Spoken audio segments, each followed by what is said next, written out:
আসসালামু আলাইকুম।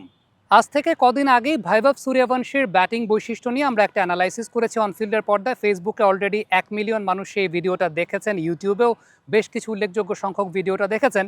সেই ভিডিওর সঙ্গে একটা এক্সটেন্ডেড ভার্সনও করতে চাই। আরও একটা খুব ইম্পর্টেন্ট ফ্যাক্টর আমার চোখে পড়েছে, সেই ব্যাপারটা নিয়ে আলোচনা করতে চাই। তবে তার আগে আগের ভিডিওটার একটা ছোট্ট সামারি দিতে চাই। সেখানে ভাইভব সূর্যবংশীর ব্যাটিংয়ের মূল বৈশিষ্ট্যের জায়গাটা হচ্ছে তার ব্যাকলিফটের জায়গাটা।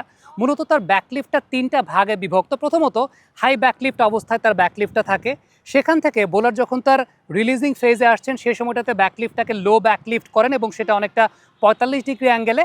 তারপর 3 নম্বর যে পার্টটা সেটা সবচেয়ে ইউনিক, এই ব্যাপারটাতে আমরা আলোচনা করেছিলাম যে 3 নম্বর পার্টে ডাউন সুইং যখন করবেন তখন তার ব্যাটের পেছনের যে ফেজটা অর্থাৎ পেছনের যে পার্টটা সেটা কিন্তু সামনের দিকে মুভ করে, যেটা পৃথিবীর কোনো ব্যাটসম্যানের মধ্যে এই বৈশিষ্ট্যের জায়গাটা নাই। এবং এই জায়গা থেকেই পরবর্তী সময় তিনি একটা বড় ডাউন সুইংয়ের মাধ্যমে শটটাকে নেগোশিয়েট করে থাকেন।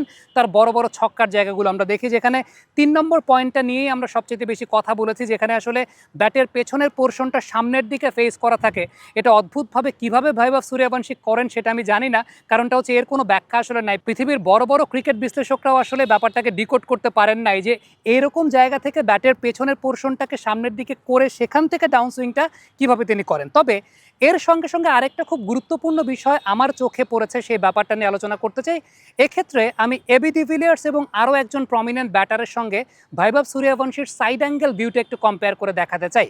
সাইড অ্যাঙ্গেল ভিউতে ঠিক যেই পজিশনটা আপনারা দেখতে পাচ্ছেন, এখানে একটা কমন বৈশিষ্ট্য লক্ষ্য করে দেখবেন যে এবি ডিভিলিয়ার্স এবং অন্য যে ব্যাটসম্যানটার কথা আমরা বলছি তাদের ক্ষেত্রে এবং ভাইভব সূর্যবংশীর ক্ষেত্রে এখানে একটা বৈসাদৃশ্যের জায়গা আছে। পয়েন্ট আউট করে দেখিয়ে দিচ্ছি, সেটা হচ্ছে ব্যাটের পজিশনটা ডাউন সুইংয়ের সময় কোথায় অবস্থিত। খেয়াল করে দেখবেন এবি ডিভিলিয়ার্স কিংবা অন্য যে ব্যাটসম্যানের বৈশিষ্ট্যটা আমরা আপনাদেরকে দেখাচ্ছি, সেখানে ব্যাটের ডাউন সুইংটা কিন্তু বেশ ভার্টিক্যাল একটা পজিশনে এবং মাথা থেকে একটু দূরের পজিশনে একটা বড় ডাউন সুইংয়ের জন্যই ব্যাটটাকে সেই জায়গাটা রাখা হয়েছে এবং ইটস ভেরি গুড। এটাই আসলে ব্যাটিংয়ের বৈশিষ্ট্য হওয়া উচিত, বা ডাউন সুইংয়ের বৈশিষ্ট্যটা আমরা যদি চিন্তা করি তখন কিন্তু এরকমভাবে ডাউন সুইংটা থাকে, এরকম একটা ভার্টিক্যাল অ্যাঙ্গেল থেকে। বাট ভাইভব সূর্যবংশীর ক্ষেত্রে যে বিষয়টা লক্ষ্য করে দেখেন, সেখানে তার ডাউন সুইংটা কিন্তু তার মাথার খুব কাছ থেকে, মাইন্ডেড, তার ডাউন সুইংটা তার মাথার খুব কাছ থেকে।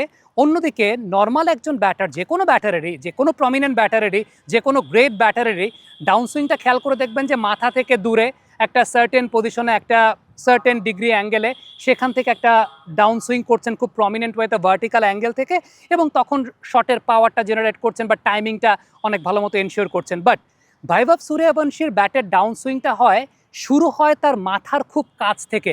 এটা খুব অবাক করা একটা বিষয়। এবারে এই জায়গাটায় যদি আমরা একটু আপনাদেরকে কম্পেয়ার করে দেখাই একজন বেসবল প্লেয়ারের ক্ষেত্রে, একজন বেসবল প্লেয়ার যখন তার ডাউন সুইংটা করেন তখন কিন্তু মাথার ঠিক কাছাকাছি জায়গা থেকেই তাদের ডাউন সুইংটা শুরু হয় এবং বেসবলে কিন্তু আমরা অনেক বড় বড় শট দেখতে পাই। তবে হ্যাঁ, ক্রিকেটের কন্ট্রোল, বেসবলের কন্ট্রোল, গলফের কন্ট্রোলটা কিন্তু ডিফারেন্ট, যে কারণে ক্রিকেটাররা কিন্তু ওই জায়গা থেকে ডাউন সুইংটা করেন না।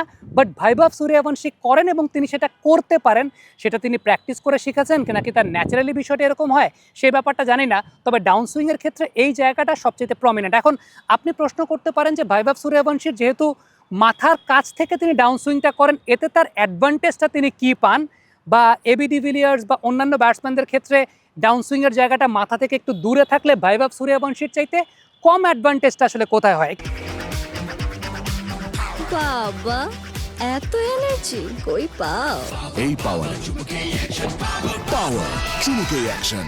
একটু নর্মালি বেসিক ব্যাপারটা চিন্তা করে দেখেন, যেহেতু ভাইভব সূর্যবংশীর ডাউন সুইংটা মাথার খুব কাছ থেকে, সো এটা পরিপূর্ণ একটা ডাউন সুইং করতে গেলে অনেক বেশি ডিস্টেন্স পার করতে হয়, অনেক বেশি ডিস্টেন্স বা অনেক বড় একটা বৃত্ত এঁকে তারপরে শটটা করতে হয়। অন্যদিকে ডিভিলিয়ার্স বলেন কিংবা অন্য যে কোনো ব্যাটসম্যান বলেন, তাদের ক্ষেত্রে কিন্তু ডাউন সুইংটা অত বড় বৃত্ত এঁকে ডাউন সুইং করতে হচ্ছে না, কারণ অলরেডি তাদের ব্যাটের পজিশন মাথা থেকে অনেক দূরে। সো আলটিমেটলি ভাইভব সূর্যবংশী তার ব্যাটিংয়ের ডাউন সুইংয়ের সময় বৃত্তটাকে অনেক বড় করে আঁকতে হচ্ছে, এবং বৃত্তটাকে যেহেতু বড় করে আঁকতে হচ্ছে, সো ব্যাটের প্যাডটা অনেক বেশি ডিস্টেন্স অতিক্রম করে যাচ্ছে, অনেক বেশি ফোর্স জেনারেট করছে। এই পাওয়ার জেনারেট করার দরুন তিনি অনেক বড় বড় ছক্কা মারতে পারছেন, কিংবা তার ছক্কাগুলো অনেক বেশি রেঞ্জ পাচ্ছে। এখন হ্যাঁ, এই জায়গাটা প্রসঙ্গটা চলে আসে যে তার যে ব্যাটিং বায়োমেকানিক্সের জায়গাটা, সেই ব্যাটিং বায়োমেকানিক্সের জায়গাটায় রেঞ্জ হিটিং, শর্ট হিটিং তিনি খুব ভালো করতে পারছেন, বা উইকেটের বৈশিষ্ট্য যখন খুব ভালো, অনেক বেশি মাত্রায় ব্যাটিং প্যারাডাইজ কন্ডিশন, তখন খুব ভালো করতে পারছেন। কিন্তু যখন বলের মুভমেন্ট আছে, যখন ডিফেন্স করার প্রয়োজন পড়ে, ওই সময়টাতে তিনি কতটুকু প্রমিনেন্ট ব্যাটিং করতে পারবেন, সেটা একটা অনেক বড় দেখার বিষয়। এবং এটাই ইন্টারন্যাশনাল ক্রিকেটে যখন তিনি আসবেন বা ইন্টারন্যাশনাল ক্রিকেটের এক্সপোজারটা যখন তিনি পাবেন, কারণ ইন্টারন্যাশনাল ক্রিকেটে আইপিএলের মতো ব্যাটিং কন্ডিশনে খেলা হবে না, কিংবা ইন্টারন্যাশনাল ক্রিকেটে পেস বোলাররা সুইং পাবেন, মুভমেন্ট পাবেন, অফ দ্য সিম মুভমেন্ট চলে আসবে, স্পিনারদের ক্ষেত্রে টার্নটাও আসবে। ওই সময়টায় তার জন্য চ্যালেঞ্জটা আসলে কতটুকু হয়, সেটাই সবচেয়ে দেখার বিষয়। এবং পৃথিবীর বড় বড় ক্রিকেট বিশ্লেষক যারা আছেন, যারা হয়তো বা ব্রডকাস্টিং অ্যানালাইসিস করছেন স্টার স্পোর্টসের হয়ে, কিংবা আইপিএলের ব্রডকাস্টিং অ্যানালাইসিস করছেন, তারাও কিন্তু এই কথাটা বলেছেন যে তার এই ব্যাটিংয়ের বৈশিষ্ট্যটা রেঞ্জ হিটিংয়ের জন্য খুবই পারফেক্ট, কিন্তু যখন it's the matter of defending the ball, কারণ আপনি ডিভিলিয়ার্সের ব্যাটিং যদি চিন্তা করেন, তিনি যেরকম 100 বল খেলে 30 রান করতে পারতেন, আবার 30 বল খেলে 100ও করতে পারতেন। সো এই জায়গাটার জন্য বৈভব সূর্যবংশী কতটুকু প্রিপেয়ার্ড, সেটা ইন্টারন্যাশনাল ক্রিকেটে না আসলে পরে কিন্তু বোঝা যাবে না। তবে এই ভিডিওতে আমরা এই ব্যাপারটাই আলোচনা করার চেষ্টা করেছি যে তার ব্যাট প্যাথটা কত দীর্ঘ এবং কত বড় একটা বৃত্ত তিনি আঁকছেন। ইটস বিকজ তার ব্যাট সুইংয়ের জায়গাটা অন্য যে কারো চাইতে ডিফারেন্ট, এবং তিনি এটাকে আসলে কীভাবে ম্যানেজ করতে পারেন, এটার অ্যান্সার কিন্তু আসলে কারো কাছে না। এটা তার অভ্যাসবশত হতে পারে, এটা তিনি প্র্যাকটিস করেও হয়তো বা করতে পারেন। বাট এটা বিষয়টা যেরকম হয় যে ইন্ডিয়ান ক্রিকেট কোচেসরা কিন্তু খুব বেশি আসলে চেঞ্জ করেন না ব্যাটসম্যানদের, একদম ন্যাচারাল ফ্লো যেটা, সেটাই রাখার চেষ্টা করেন। This is the difference between Indian cricket coaching culture and hours. এই জায়গাটাই মনে হয় আমরা অনেক বেশি মাত্রায় পিছিয়ে থাকি, যে আমরা ব্যাটসম্যানদের স্বকীয়তাটাকে অনেক বেশি মাত্রায় নষ্ট করি, এবং আমাদের ব্যাটসম্যানদের স্বকীয়তাটা নষ্ট হয় দেখেই আমরা আলটিমেটলি আসলে একটু আউট অফ দ্য বক্স ব্যাটারদেরকে খুব বেশি প্রমোট করতে পারি না। কমেন্ট বক্সে আপনাদের মন্তব্য, মতামত জানতে চাই, লিখে পাঠাবেন।